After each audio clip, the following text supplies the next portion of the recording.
नमस्कार दोस्तों, आपका बहुत बहुत स्वागत है आपके अपने YouTube channel Raghav palm analyst पर। अगर आप भी अपने पाम का एनालिसिस करवाना चाहते हैं तो मैंने अपनी सारी वीडियोस के डिस्क्रिप्शन में अपना कॉन्टैक्ट नंबर छोड़ दिया है। आप उस पर संपर्क करके अपने पाम की वीडियो बनवा सकते हैं। दोस्तों, ये एक राइट हैंड फीमेल पाम है और इनकी उम्र भी 29 ईयर्स है। दोस्तों, इनके सवाल थे कि इनकी शादी कब होगी, यूपीएससी क्लियर होगा नहीं होगा, और फाइनेंशियली जितनी भी चीज़ें रहती है कि पैसा कितना होगा, कितना अच्छा कमा पाएंगे, लग्जरी कैसी रहेगी, ये सारी चीज़ें और फ्यूचर से रिलेटेड बाकी इनकी हाथ की रेखा क्या कहती हैं, इनके पाम का एनालिसिस करके इनके पूछे गए सवालों को हम जानने की कोशिश करते हैं। दोस्तों, सबसे पहले तो मेरा खुद का ये डाउट है कि इन्होंने अपना ये बताया कि फ़ीमेल है, लेकिन दोस्तों ये जो हाथ भेजा है ये मुझे मेल लग रहा है, क्योंकि मैंने ज़्यादातर ऐसे हाथ मेलों के ही देखे हैं। लेकिन कोई बात नहीं दोस्तों, हो सकता है फीमेल पाम हो, मेरे देखने में गड़बड़ हो गई हो। मेरा काम है बस इनके पाम का एनालिसिस करना और इनके सवालों का जवाब देना। तो चलिए दोस्तों, शुरू करते हैं इनके पाम का एनालिसिस का वीडियो। अगर आप ध्यान से देखेंगे तो ये शुक्र पर्वत है, लेकिन दोस्तों शुक्र पर्वत पर अगर आप देखेंगे तो शुक्र पर्वत यहाँ से उठा हुआ है और इस एरिया में शुक्र पर्वत पर गड्ढा पड़ रहा है दोस्तों। तो ये शो करता है कि फूला हुआ शुक्र पर्वत, लेकिन बीच में गड्ढा भी है। जब ऐसा शुक्र पर्वत होता है तो व्यक्ति लग्जरी का काफ़ी शौकीन होता है। ऐसे व्यक्ति को घर, गाड़ी, पैसा, बंगला, मकान सब कुछ चाहिए होता है। जितनी एक आम आदमी के लग्जरी होती है ऐसे व्यक्ति को सारी चीज़ें चाहिए होती हैं। लेकिन दोस्तों, जब शुक्र पर्वत पर गड्ढा पड़ जाए कुछ इस प्रकार से, यहाँ से दबा हुआ है, यहाँ से फूला हुआ है, तो ऐसे व्यक्ति को लग्जरी के लिए बहुत मेहनत करनी पड़ती है। यानी अगर वो कोई भी लग्जरी आइटम खरीदना चाहता है, जैसे घर, गाड़ी, पैसा, बंगला, मकान, कुछ भी खरीदना चाहता है, तो मेहनत काफ़ी ज़्यादा करनी पड़ती है और स्ट्रगल भी काफ़ी ज़्यादा फेस करना पड़ता है। इसके साथ साथ ये जो टेढ़ी लाइन है शुक्र पर्वत पर, यहाँ पर भी हैं, बहुत सारी हैं दोस्तों। यहाँ तक शुक्र पर्वत की लाइन है, इससे आगे राहु रेखा है। इनका हम जिक्र तब करेंगे जब जीवन रेखा पर आएंगे। तो दोस्तों, यहाँ तक की जो रेखा है ये शो करती हैं कि इनका कोई भी काम एक बार में नहीं बनता होगा। इन्हें कुछ भी छोटे से छोटा काम करने में तो 1 से 2 बार प्रयास करना पड़ता होगा, तब जाकर वो एक काम बनता होगा। तो दोस्तों, शुक्र पर्वत इनका डिसबैलेंस है और इसको मैं शुक्र पर्वत के उपाय दूंगा, जिससे ये करेंगे तो काफ़ी रिलीफ मिल जाएगा। इसके साथ साथ अगर हम देखें तो इनका चंद्र पर्वत काफ़ी बढ़िया है। तो ऐसा चंद्र पर्वत होता है तो व्यक्ति की निर्णय लेने की शक्ति काफ़ी अच्छी होती है। यानी ऐसे व्यक्ति सही टाइम पर सही निर्णय ले पाता है और वो निर्णय सही भी साबित होते हैं। ऐसा नहीं होता कि जल्दीबाजी निर्णय लेने के चक्कर में गलत परिणाम निकल आया। दोस्तों, निर्णय जल्दी लेते हैं और सही लेते हैं। इसके साथ साथ अपनी माता का अपने जीवन में ठीक ठाक सपोर्ट मिल जाएगा इनको। बाहरी मंगल काफ़ी बढ़िया है, तो इस व्यक्ति की कम्युनिकेशन स्किल्स ठीक ठाक होती हैं। और ऐसे व्यक्ति का जब बुरा समय आता है तो ऐसा व्यक्ति अपने बुरे समय से डरता नहीं है, अपने संघर्षों से लड़ता है और एक समय पर जीत भी जाता है। यानी ऐसे व्यक्ति को प्रेशर हैंडलिंग कैपेसिटी काफ़ी अच्छी होती है। ऐसे व्यक्ति कितना भी बुरा समय, कितना भी प्रेशर झेल सकते हैं अपनी ज़िंदगी में। दोस्तों, अब चलते हैं अंदरूनी मंगल की तरफ। आप देखेंगे अंदरूनी मंगल भी इनका नॉर्मल है, तो शारीरिक ऊर्जा में नॉर्मल होगी। किसी भी काम को करके जल्दी नहीं थकते होंगे और बिना खाए पिए भी काफ़ी ज़्यादा काम कर पाते होंगे। लेकिन दोस्तों, अंदरूनी मंगल पर अगर आप देखेंगे तो ये जो चीज़ें हैं दोस्तों, ये रेखा है, ये काफ़ी पतली है। मैं इसको और पतला करके दिखाता हूँ। दोस्तों, ये जो रेखा है ये आप देख सकते हैं। जब ये रेखा होती है तो व्यक्ति को एक समय पर आकर काफ़ी ज़्यादा टेंशन होती है। यानी ऐसे व्यक्ति की ज़िंदगी काफ़ी ज़्यादा टेंशन वाली हो जाती है। एक समस्या जाती नहीं, दूसरी समस्या आ जाती है। और ये जैसी लाइनें होती हैं, ये लाइनें इनको थोड़ा बहुत स्ट्रेस, किसी न किसी बात की टेंशन, ऐसा व्यक्ति कभी भी जब भी खाली बैठता है तो किसी न किसी बात की टेंशन लेता है और किसी न किसी बात की चिंता हमेशा लगी रहती है। तो मैं एडवाइस दूंगा कि ये किसी न किसी बात की टेंशन ना लिया करें। अगर टेंशन है तो वो टेंशन तो आगे आती जाती। मैं अभी से एडवाइस दूंगा कि किसी बात की टेंशन ना लिया करें और जितना हो सके अपना फ्री माइंडेड रहा करें। लेकिन दोस्तों, एक अच्छी बात मुझे हाथ में ये लगी, इन राहु रेखाओं के बीच में ही एक मंगल रेखा भी मुझे दिख रही है।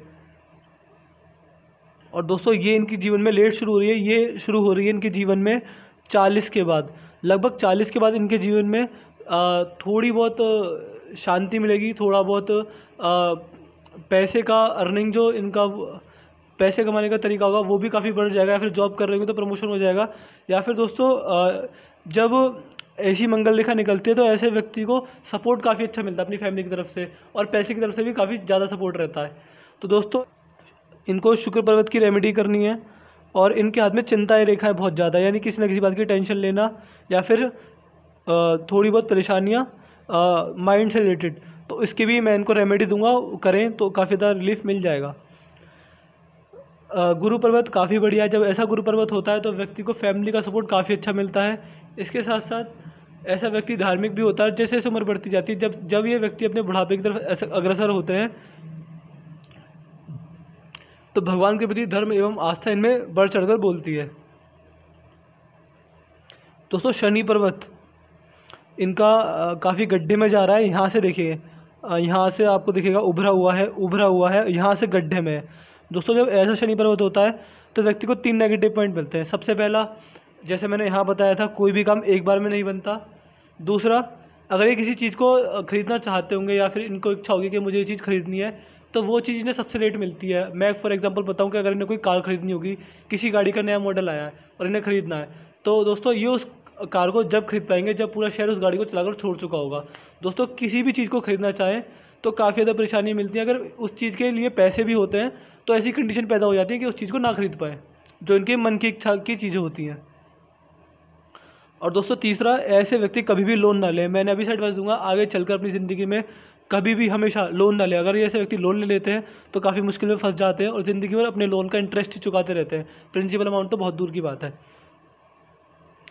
दोस्तों अगर हम चलें सूर्य पर्वत पर, तो सूर्य पर्वत भी इनका आप देखेंगे यहाँ से उठा हुआ है, लेकिन मेन पार्ट से दबा हुआ है। इनके साथ हमेशा ऐसा होता होगा, ये अपनी सोसाइटी से जितना सम्मान एक्सपेक्ट करते होंगे कि मुझे इतनी इज्जत मिले, इतनी वैल्यू हो मेरी सोसाइटी में, वो इनको इतनी नहीं मिल पाती होगी जितना एक्सपेक्ट करते होंगे। दोस्तों ये शो करता है कि ऐसे व्यक्ति को जितनी कैपेसिटी होती है उसका 100% नहीं मिलता है, 70-80% मिलता है। जिस फेम पर ये पहुंचने की चाह रखते होंगे वहां तक भी इनको पहुंचने में काफ़ी ज़्यादा स्ट्रगल देखने को मिलेगा। हाथ में विद्या रेखा है, ये शो करता है कि एक सब्जेक्ट पर डीप स्टडी करने वाले व्यक्ति होते हैं और अपने से छोटों को जो एडवाइस देते हैं वो काफ़ी ज़्यादा फायदेमंद साबित होती है। दोस्तों बुध पर्वत पर अगर आप देखेंगे तो 3 सीधी खड़ी लाइन है। ये शो करती हैं कि ऐसे इंसान का माइंड बिजनेस माइंडेड होता है और ऐसे व्यक्ति अगर जॉब भी कर रहे होंगे तो बिजनेस की तरफ ज़्यादा ध्यान होता है। इसके साथ साथ अपना कमाया पैसा बुढ़ापे तक अपने हाथ में रहता है और वाणी भी काफ़ी अच्छी पाई जाती है। इनकी पिंकी फिंगर इनकी सूर्य की उंगली के फर्स्ट लाइन तक बिल्कुल नहीं पहुंच रही। दोस्तों जब ऐसी उंगली होती है यानी छोटी पड़ जाती है, फर्स्ट लाइन तक नहीं पहुंचती है, तो ऐसे व्यक्ति को मनी मैनेजमेंट नहीं आता, यानी पैसे को कब किस तरह कहाँ पर संभाल कर रखना है या फिर इन्वेस्ट करना है या फिर कुछ भी करना है। दोस्तों अगर इनका कमाया हुआ पैसा इनके हाथ में रहेगा तो वो बेफिजूल खर्च होता रहेगा। ये इन्हें महसूस भी पहले करा होगा या फिर आगे ये करेंगे जब ये काफ़ी अच्छा पैसा कमाएंगे। दोस्तों मैंने एडवाइस दूंगा कि ये अपना पैसा जब भी हाथ में पैसा आया करे, ये उस पैसे को अपने पास रखकर अपने किसी फैमिली मेम्बर को दिया करे संभाल कर रखने के लिए, जिससे कि वो पैसा इनके हाथ में होगा तो वो खर्च होता रहेगा और किसी फैमिली मेम्बर के हाथ में होगा तो वो सेव होता रहेगा। इसके साथ साथ अगर ये अपने अलावा किसी और के हाथों से कहीं इन्वेस्टमेंट भी करवाएंगे तभी इनको काफ़ी अच्छे रिटर्न देखने को मिल जाएंगे। सूर्य की उंगली बड़ी है और गुरु की उंगली छोटी है, तो जब ऐसी उंगली होती है तो ऐसे व्यक्ति रिस्क टेकर होते हैं और जीवन में 1 लाख हो या 10 लाख हो, रिस्क लेने से कभी नहीं डरते। शनि की उंगली सबसे बड़ी है और सबसे अच्छी दिखाई दे रही है। शनि की उंगली ऐसी होती है तो ऐसा व्यक्ति सच्चाई पसंद इंसान होता है और ऐसे व्यक्ति को झूठ कभी पसंद नहीं आता। अंगूठे का फर्स्ट फ्लैंज हल्का सा मुड़ा हुआ है तो ऐसे व्यक्ति का नेचर फ्रेंडली होता है और ऐसे व्यक्ति चुटकी बजाकर मित्र बना लेते हैं। सेकंड फ्लैंज नॉर्मल है तो कॉम्प्रोमाइजिंग नेचर होगा और हमेशा अपने इंटरेस्ट को पहले प्रेफर नहीं कर पाते होंगे। एक काफ़ी अच्छी धनुषाकार रेखा बन रही है तो ऐसा व्यक्ति समझदार होता है और जीवन में जो भी आगे बढ़ने के मौके आते हैं उन्हें ग्रैब कर आगे बढ़ जाते हैं। दोस्तों अब चलते हैं इनकी रेखाओं की तरफ। अगर आप देखेंगे ये इनकी माइंड लाइन है, सॉरी हार्ट लाइन है और ये शनि पर्वत पर आके रुक गई है। दोस्तों जब शनि ऐसी हार्ट लाइन होती है व्यक्ति की तो ऐसा व्यक्ति काफ़ी ज़्यादा मनी माइंडेड होता है, यानी ऐसा व्यक्ति जब भी खाली बैठता है तो उसके मन में ज़्यादातर ख्याल पैसे से रिलेटेड आते हैं कि पैसा कैसे कमाना है, कौन सा नया बिजनेस कर लें, कौन सा तरीका जिससे और पैसा आ जाए, थोड़ा इस तरीके से। दोस्तों ऐसे व्यक्ति का ध्यान अपने पैसे की तरफ काफ़ी ज़्यादा होता है और मैंने अपनी लाइफ में पर्सनली ऐसे केस देखे हैं कि हार्डलाइन शनि पर्वत पर जाकर रुक जाती है। ऐसे व्यक्ति अगर करोड़ों भी कमा ले तो उस पैसे से खुश नहीं होते, यानी ऐसे व्यक्ति हमेशा जितना कमाते हैं उससे खुश नहीं होते, उससे और आगे की सोचते हैं। अगर ये करोड़ों भी कमाएंगे कभी तो ये उससे भी खुश नहीं होंगे और आगे की सोचेंगे। और दोस्तों ऐसे व्यक्ति हमेशा पैसे के पीछे भागते रहते हैं। दोस्तों अगर हम नज़र डालें इनकी माइंड लाइन पर तो आप देख सकते हैं इनकी माइंड लाइन यहाँ से निकली और काफ़ी लंबी जा रही है और बिल्कुल मंगल तक छू रही है। जब माइंड लाइन इतनी लंबी हो और काफ़ी अच्छी होती है दोस्तों, जब इतनी लंबी माइंड लाइन होती है तो ये शो करता है कि इतनी लंबी माइंड लाइन वाले व्यक्ति की याददाश्त शक्ति काफ़ी अच्छी होती है। ऐसे व्यक्ति पुरानी से पुरानी बात को भी बहुत ताज़ा तरीके से याद रखते हैं। एक एक चीज़ याद होती है कि 10 साल पुरानी बात को भी कि उस वक्त ये हुआ, ऐसे होना था। दोस्तों इन्हें ये तक याद होगा कि 10 साल पहले उस व्यक्ति ने ये कपड़े पहने थे। थोड़ी इस तरह की डीप माइंड पावर होती है चीज़ों को याद रखने की। लेकिन दोस्तों ये इनको नुकसान भी देगी, फ़ायदा भी देगी, दोनों चीज़ इन पर डिपेंड करती हैं। दोस्तों ये किसी बात को जल्दी नहीं भूल पाते, लंबे समय तक याद रखते हैं, तो ये इनको नुकसान भी दे सकता है। क्योंकि अगर इनकी कहीं लड़ाई हो गई और ये उस लड़ाई को लंबे समय तक याद रखेंगी तो इनको नुकसान हो सकता है। दोस्तों ऐसे लोगों को पर्सनली ऐसा देखा गया है कि किसी भी लड़ाई को या फिर किसी भी बात को लंबे समय तक याद रखते हैं। लेकिन दोस्तों पढ़ाई के मामले में ये इनको काफ़ी ज़्यादा फ़ायदा देगी। एक बार इन्होंने जो चीज़ पढ़ ली वो उन्हें ज़्यादातर समय याद ही रहती होगी। लेकिन दोस्तों इस माइंड लाइन पर अगर आप देखेंगे तो यहाँ पर ये माइंड लाइन टूट रही है। ये जो कि लगभग इनकी 60, तो दोस्तों 60 की उम्र में ये पामिस्ट्री है। इसमें हम एग्जैक्ट एज नहीं बता पाते, तो जो मैं एज बता रहा हूँ उससे 1 साल आगे पीछे आप समझ लीजिएगा। अगर मैंने 60 बताई है तो 59 या 61 या 62 में भी वो काम हो सकता है। तो बिल्कुल इसी जगह पर इनकी माइंड लाइन हल्का सा, ये इसमें देख सकते हैं यहाँ से आई, यहाँ से जुड़ रही है, यानी हल्का सा गैप आ रहा है। जो ऐसा गैप आता है तो व्यक्ति को उस उम्र में, खासकर उस उम्र में यानी 60 के आसपास थोड़ा बहुत डिप्रेशन, मेंटल स्ट्रेस देखने को मिल जाता है। तो अभी से एडवाइस दूंगा कि उस एज में, यानी अभी 29 ईयर्स की, कम से कम 30 साल बाद की बात मैं बता रहा हूँ, लेकिन रेखाएं चेंज होती रहती हैं, तो हो सकता है 30 साल बाद इनकी रेखाएं हाथ में कुछ और हों और तब ये लाइन ना हो, तब ये जुड़ चुकी हो। तो अभी की रेखाओं के हिसाब से 60 की उम्र में इनको थोड़ा बहुत स्ट्रेस झेलना पड़ेगा। और दोस्तों इनकी जीवन रेखा की अगर हम बात करेंगे तो इनकी जीवन रेखा यहाँ से निकली और ये काफ़ी अच्छी चलती जा रही है और ये अपने अंत स्थान तक पहुँच रही है दोस्तों। लेकिन इनकी जीवन रेखा पर अगर आप देखेंगे तो एक राहु रेखा ने यहाँ काटा। दोस्तों ये चिंता रेखा नहीं है, ये राहु रेखा ही है, क्योंकि ये इनकी जीवन रेखा को भी काट रही हैं। और दोस्तों जब राहु रेखा होती है तो क्या होता है, जब हाथ में ऐसी राहु रेखा होती है तो व्यक्ति अगर रिश्ते भी अच्छे बनाना चाहे तो नहीं बन पाते, रिश्तों में टकराव आते हैं। इसके साथ साथ फाइनेंशियल प्रॉब्लम भी काफ़ी ज़्यादा आती हैं। फ़ायदा होते होते उस फ़ायदे का नुकसान हो जाता है। जितनी उम्मीद होती है, जितनी कैपेबिलिटी होती है व्यक्ति को, उसका रिजल्ट नहीं मिलता। यानी दोस्तों लाइफ के हर एक पॉइंट पर व्यक्ति को निराशा हाथ लगती है जब ऐसी राहु रेखाएँ होती हैं। तो दोस्तों ये राहु रेखा इनके हाथ में काफ़ी ज़्यादा हैं और इनको इन राहु रेखाओं के तो जल्दी से जल्द उपाय करने चाहिए, जो कि मैं इनको व्हाट्सएप के द्वारा पहुंचा दूंगा। काफ़ी ज़्यादा राहु रेखाएं दोस्तों, जब इतनी ज़्यादा राहु रेखा होती है तो व्यक्ति को ज़्यादा स्ट्रगल देखना पड़ता है। और अगर हम देखें कि इनकी धन रेखा के बारे में, तो इनकी धन रेखा यहाँ से निकल रही है, लेकिन दोस्तों यहाँ पर अगर फीकी पड़ गई इनकी धन रेखा, क्योंकि इस पर, यहाँ के इस पॉइंट के बाद दोस्तों मैं दिखाता हूँ ध्यान से, इस पॉइंट के बाद इसको एक राहु रेखा ने काटा और राहु रेखा के काटने के बाद ही देख सकते हैं यहाँ पर कितनी गहरी है, और राहु रेखा ने यहाँ पर काटा और ये बिल्कुल यहाँ पर ख़त्म हो गई। इसके बाद बहुत हल्की हल्की दिख रही होगी, हल्की सी जाती हुई, लेकिन इस पर भी एक राहु रेखा ने वार कर दिया। यहाँ पर इनकी धन रेखा ख़त्म हो चुकी है, यानी इन्हें हो सकता है मे बी आगे चल के दोस्तों लगभग 38 या 41 के बीच इन्हें अपना पैसा कमाने का तरीका यानी वो बदलना पड़े, या फिर कुछ अगर ये जॉब कर रहे होंगे तो जॉब छोड़ के बिज़नेस करना पड़े, जो भी हो सकता है। यानी ये शो कर रहा है कि इस उम्र के बाद लगभग यहाँ पे धन रेखा ख़त्म हुई, यहाँ पे दूसरी धन रेखा शुरू होती है। तो ये शो कर रहा है कि पैसा कमाने का तरीका तो ज़रूर बदलेगा 40 के आसपास। लेकिन दोस्तों वो तरीका खुशी खुशी नहीं होगा, क्योंकि राहु रेखा काट रही है। यानी अगर बिज़नेस कर रहे होंगे तो नुकसान हो जाएगा, जॉब कर रहे होंगे तो जॉब छूट जाएगी। इस वजह से पैसा कमाने का तरीका बदलेंगे, क्योंकि राहु रेखा का वार इनकी धन रेखा पर भी काफ़ी ज़्यादा है।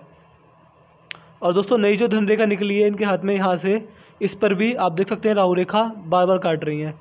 यहाँ से ये बंद हो गई, फिर एक धन रेखा निकली, इसको भी राहु रेखा ने काट दिया। तो दोस्तों धन रेखा पर भी इनके क्या कहते हैं, राहु रेखाओं का जम के वार हो रहा है और जीवन रेखा पर भी काफ़ी ज़्यादा राहु रेखाओं का वार हो रहा है। दोस्तों इनका सवाल था कि इनकी शादी कब होगी, तो उसके लिए इनके हाथ की अलग फ़ोटो हमें देखनी पड़ेगी, तो उसको देखते हैं पहले। दोस्तों अगर हम बात करें इनकी विवाह रेखा के बारे में, तो आप देख सकते हैं कि विवाह रेखा एक यहाँ पर बन रही है, लेकिन दोस्तों ये एज है इनकी लगभग 25 या 24 या 26 के आसपास, यानी 24 से 26 तक इनकी शादी इस विवाह रेखा के अकॉर्डिंग हो जानी चाहिए थी। लेकिन अभी ये 29 ईयर्स के हैं जो इन्होंने डेट ऑफ बर्थ भेजी थी उसके हिसाब से, तो अभी तक ये अनमेरिड है इन्होंने बताया। तो या तो इनकी शादी हो जानी चाहिए थी, या फिर दोस्तों ऐसा हो सकता है कि इस विवाह रेखा में इनको ये किसी रिलेशन में आए हों, वो रिलेशन अच्छा ना चला हो, वो बिगड़ गया हो, या फिर रिश्ता बनते बनते टूट गया हो। दोस्तों कुछ भी हो सकता है, तो इस वजह से इनकी शादी नहीं हुई। लेकिन दोस्तों इसके बाद एक धन रेखा कह रहा हूँ, विवाह रेखा बन रही है, ये थोड़ी आगे चल के बन रही है, और ये बन रही है दोस्तों लगभग 31 के आसपास। दोस्तों ये पामिस्ट्री है, एग्जैक्ट एज हम नहीं बता पाते, तो 31 बताया तो 30 या फिर 30 ज़्यादा 32.5, इससे ज़्यादा नहीं खींचेगा। इसके बीच इससे मतलब इस टाइम पीरियड में इनकी शादी हो जाएगी। और दोस्तों ये विवाह रेखा लंबी है, यानी जो इनका होने वाले स्पाउस होंगे वो इनको इनके मन के अकॉर्डिंग ही मिलेंगे। लेकिन दोस्तों इसमें भी आपको देखेंगे कि एक सीधी खड़ी लाइन इस विवाह रेखा को काट रही है और एक दूसरी लाइन भी इसको काट रही है। दोस्तों जब विवाह रेखा पर ऐसी सीधी खड़ी लाइन आ जाए और इसको काट दें, ऊपर वाली लाइन काट देती है, तो ऐसे अपने व्यक्ति को अपने जीवन साथी के साथ विचारों में मतभेद रहते हैं और कभी कभी लड़ाइयों की तरफ भी संकेत करता है। लेकिन दोस्तों हर शादी में थोड़ी बहुत लड़ाइयाँ तो होती हैं, लेकिन जब ऐसी लाइन आ जाए तो ऐसे व्यक्ति को काफ़ी ज़्यादा दिक्कतें देखने को मिल जाती हैं। मतलब काफ़ी ज़्यादा नहीं, लेकिन थोड़ी बहुत दिक्कतें अपनी मैरिड लाइफ में देखने को मिलती हैं। अगर थोड़ी बहुत दिक्कतें मैरिड लाइफ में नहीं मिलेंगी तो दोस्तों ऐसे व्यक्ति की शादी होने में काफ़ी ज़्यादा दिक्कतें आ जाती हैं। तो दोनों चीज़ों में से एक होगा, या तो शादी होने में दिक्कतें आएंगी, या फिर शादी अगर हो जाती है टाइम पर तो शादी के बाद थोड़ी दिक्कतें आएंगी, लेकिन इतनी दिक्कतें नहीं होंगी कि ज़्यादा बड़ी कोई प्रॉब्लम नहीं है, छोटी मोटी प्रॉब्लम है। दोस्तों के बाकी सवाल थे कि इनकी आगे की मैरिज लाइफ कैसी चलेगी। तो शादी होने में दिक्कतें आ सकती हैं, शादी के बाद 4-6 महीने तक थोड़ी दिक्कतें आ सकती हैं, लेकिन इनका गुरु पर्वत काफ़ी बढ़िया है, तो फैमिली का और अपने जीवन साथी का सपोर्ट इन्हें पूरा मिलेगा। इसके साथ साथ इनका सवाल था कि यूपीएससी क्लियर होने के कितने चांसेस हैं। दोस्तों यूपीएससी क्लियर जब होता है, अगर मैं आपको बताऊं कि 90% मेहनत और 10% लक चाहिए होता है। दोस्तों अगर आपका हाथ 10% लक दिखाता है कि लक कितना मिलेगा व्यक्ति को। दोस्तों जब अगर सरकारी नौकरी की अगर आपको देखना हो तो सबसे पहले सूर्य पर्वत दबा हुआ नहीं होना चाहिए, और इनका सूर्य पर्वत दबा हुआ है। इसके साथ साथ जीवन रेखा बिल्कुल क्लीन होनी चाहिए, इनके जीवन रेखा पर राहु रेखाओं का वार है। तो दोस्तों मुझे कोई चांसेस नहीं लग रहे हैं कि इनका यूपीएससी क्लियर होगा, लेकिन दोस्तों हर चीज़ एक जैसी नहीं रहती। मैं इनको सूर्य पर्वत की रेमेडीज़ दूंगा और राहु रेखाओं की रेमेडीज़ दूंगा, जिसे लगातार करेंगे तो अगले 2-3 साल तक अगर इनकी मेहनत पूरी है तो दोस्तों वो 10% लक बिल्कुल काम करेगा और इनका यूपीएससी 100% क्लियर होगा। लेकिन दोस्तों जो मैं रेमेडी दूंगा वो रेगुलर करनी है। राहु रेखाओं की रेमेडी इनको रेगुलर करनी पड़ेगी और सूर्य पर्वत की रेमेडी भी रेगुलर करनी पड़ेगी। जब इनको अपने उपायों का असर इनके हाथ में दिख जाएगा, जब ये अपने उपायों को 2-3 साल तक लगातार करेंगे तो ये राहु रेखा जो दिख रही है छोटी छोटी, ये गायब होने लग जाएंगी, और ये जो सूर्य पर्वत दबा हुआ है ये भी इनका उभरने लग जाएगा। यानी हाथ में जैसे इनका आप देख सकते हैं उठा हुआ गुरु पर्वत है, कुछ इस प्रकार का इनका सूर्य पर्वत हो जाएगा। बाकी दोस्तों इनकी करियर लाइफ कैसी रहेगी, यानी पैसे से रिलेटेड कैसा रहेगा। तो दोस्तों जब तक राहु रेखाएं हैं तब तक स्ट्रगल रहेगा, कन्फ्यूजन भी रहेगी और हर चीज़ में दिक्कतें आएंगी। तो सबसे पहले इनका उपाय करें। बाकी इनके हाथ में कोई दिक्कत ज़्यादातर महसूस नहीं हो रही है। राहु रेखा है, सूर्य पर्वत दबा हुआ है, शनि पर्वत दबा हुआ है, शुक्र पर्वत दबा हुआ है, उपाय करेंगे सब ठीक हो जाएगा। दोस्तों मैंने इनके पाम का पूरा एनालिसिस कर दिया है। मैं आशा करता हूँ कि इनको उनके सवालों के जवाब मिल गए होंगे। अगर आपको हमारी वीडियो अच्छी लगी हो तो हमारे चैनल को सब्सक्राइब करें, नोटिफिकेशन का बेल आइकन जरूर दबा दें, जिससे हमारी आने वाली सारी वीडियोस के अपडेट सबसे पहले आपको मिले। तो चलिए दोस्तों मिलते हैं अगली वीडियो में, तब तक के लिए जय हिंद जय भारत।